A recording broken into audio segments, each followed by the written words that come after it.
नमस्कार दोस्तों, आज हम इस वीडियो में आपके साथ डिस्कस करेंगे फ्लैश बट वेल्डिंग के बारे में। फ्लैश बट वेल्डिंग एक ऐसी वेल्डिंग प्रोसेस है जो रेजिस्टेंस वेल्डिंग का टाइप है और प्रेशर वेल्डिंग के अंतर्गत आती है और इस वेल्डिंग को करते समय हमें किसी भी प्रकार के एडिशनल फिलर मेटल की ज़रूरत नहीं होती।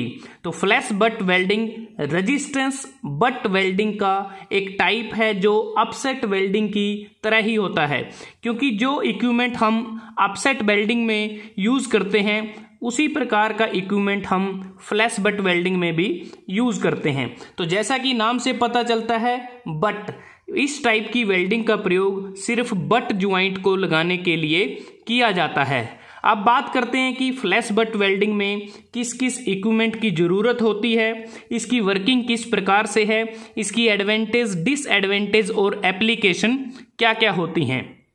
अगर आप इस डायग्राम को देखते हैं तो यहाँ पर जो फ्लैश बट वेल्डिंग होती है, इसकी जो मशीन हम यूज़ करते हैं उसमें हमें हैवी पावर सप्लाई की ज़रूरत होती है।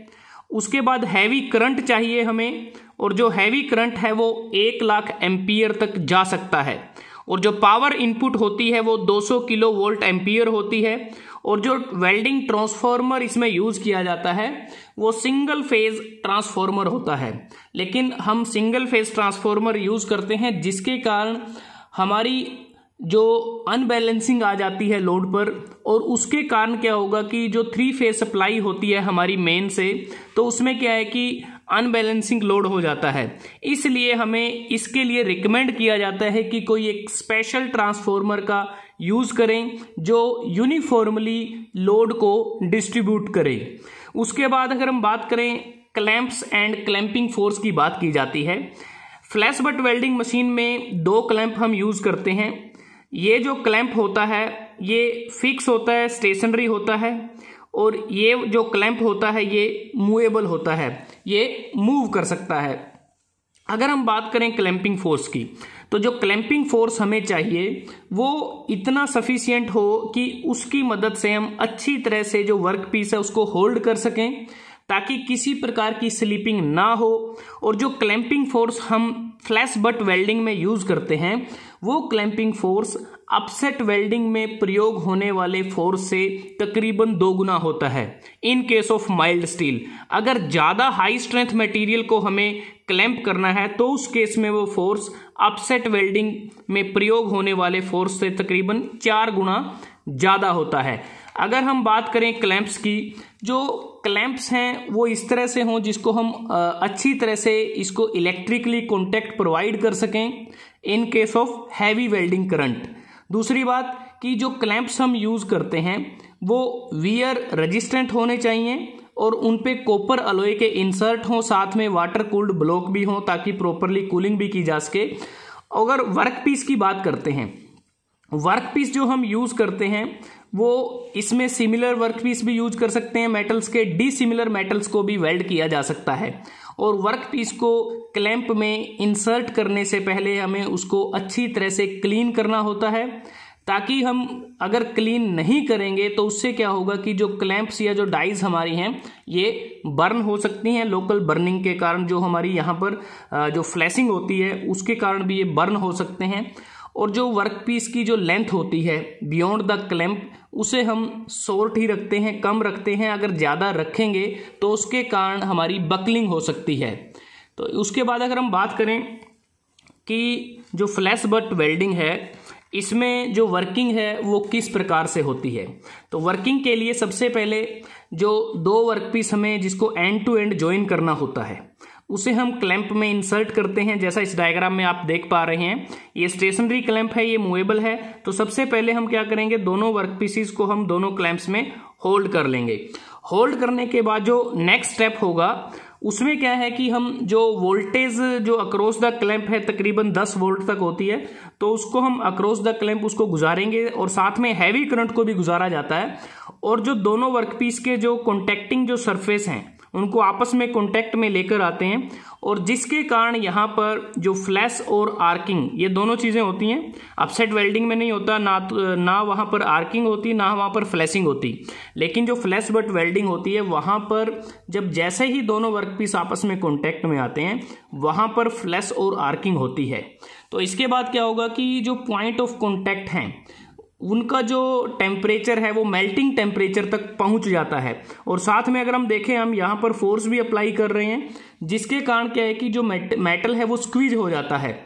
और उसके बाद हम क्या करेंगे, जो कॉन्टैक्ट हमने बनाया है उस कॉन्टैक्ट को हम ब्रेक कर देंगे। अगर आप देखें इस डायग्राम में क्या है, दोनों वर्कपीस आपस में कॉन्टैक्टेड हैं, आपस में मिले हुए हैं, लेकिन जो नेक्स्ट स्टेप होगा इनका जो कॉन्टैक्ट है उसको ब्रेक कर देंगे, इनको आपस एक दूसरे से अलग कर देंगे।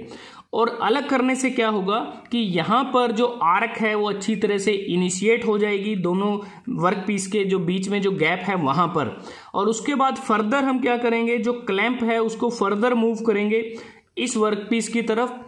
और ये जो प्रोसेस होगी, इस प्रोसेस में क्या होगा कि मेल्टिंग भी होगी, फ्लैशिंग भी होगी और आर्किंग भी होगी, और इस प्रोसेस को बार बार रिपीट भी किया जाता है। और बाद में हम देखते हैं कि हमारा जो मटेरियल है, क्योंकि जब प्रॉपर तरीके से फ्लैशिंग और आर्किंग हो जाती है हम जो करंट है उसको रोक देते हैं और अपसेटिंग फोर्स को लगाया जाता है, और जो मटेरियल है वो अच्छी तरह से वेल्ड हो जाता है। और उसके बाद जो एक्स्ट्रा मटेरियल हमारा ज्वाइंट से बाहर आया है उसको हम फ्लैश बोलते हैं।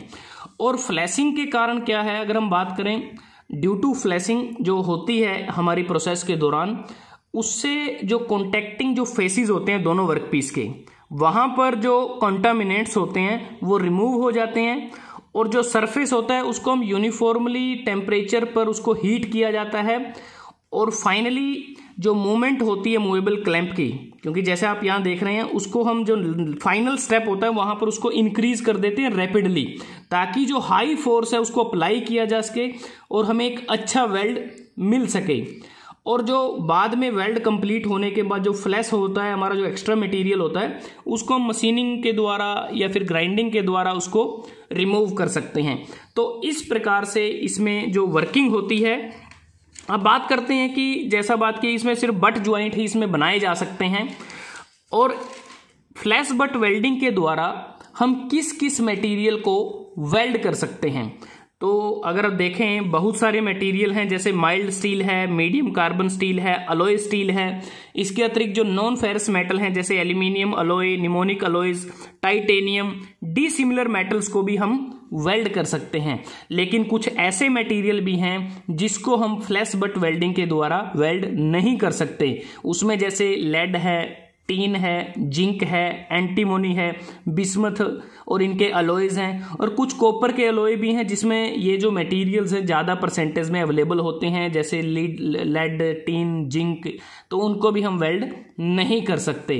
तो उसके बाद बात आती है कि फ्लैशिंग और अपसेटिंग अलाउंसेस कि हम इसमें क्यों प्रोवाइड करते हैं। जो फ्लैशिंग और अपसेटिंग जो अलाउंस हैं, क्योंकि फ्लैशिंग और अपसेटिंग के कारण जो वर्कपीस होता है उसकी जो लेंथ है वो कम हो जाती है, और लेंथ जो कम होगी इसलिए हमें यहाँ पर कुछ अलाउंस प्रोवाइड करने पड़ते हैं, ताकि जो लेंथ कम होगी उसको हम अकाउंट कर सकें। और यूजुअली जो अपसेटिंग जो अलाउंस होता है वो नॉर्मली 25 से 40% होता है फ्लैशिंग अलाउंस के, और फ्लैशिंग जो अलाउंस होता है उसको हम कम कर सकते हैं अगर हम वर्क पीस को प्री हीट कर दें।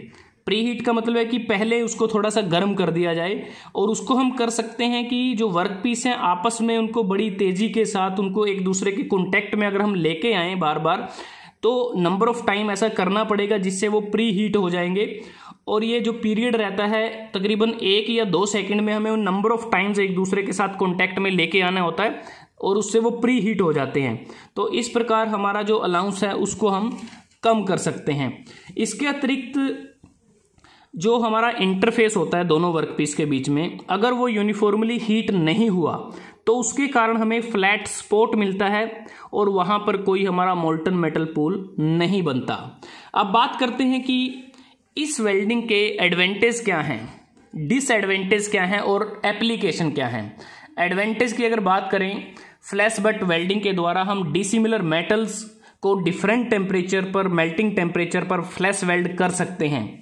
और ये एक फास्टर प्रोसेस है, फास्ट प्रोसेस है। अगर मैं इसको कंपेयर करूं थर्मिट वेल्डिंग के साथ, फ्लैश बट वेल्डिंग आप 3 से 6 मिनट में कंप्लीट कर सकते हैं। जो थर्मिट वेल्डिंग है वो 10 से 30 मिनट में कंप्लीट होती है, जब हमें जो स्टील रेल को जोड़ना होता है रेलवे लाइंस पर।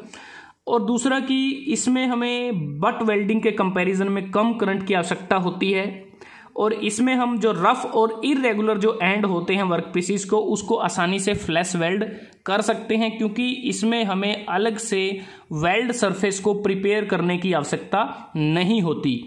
उसके बाद ये जो प्रोसेस है ये चीप प्रोसेस है, क्योंकि जब हम दो वेल्ड को कंपेयर करें, मतलब कि अगर फ्लैश वेल्ड से जो हमने वेल्ड बनाया है उसकी जो कॉस्ट तकरीबन 400 से 600 के बीच में रहती है, और जो थर्मिट वेल्डिंग से हम वेल्ड बनाते हैं वो तकरीबन 700 से 1200 रुपए के बीच में रहता है।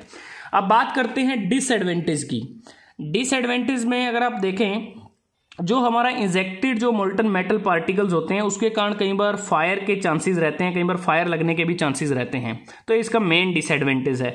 दूसरा, जैसा हमने बात की थी कि जो हम सिंगल फेज ट्रांसफार्मर यूज करते हैं तो उससे क्या होगा कि हमारा जो 3 फेज प्राइमरी पावर लाइंस है वहां पर अनबैलेंस हो जाता है।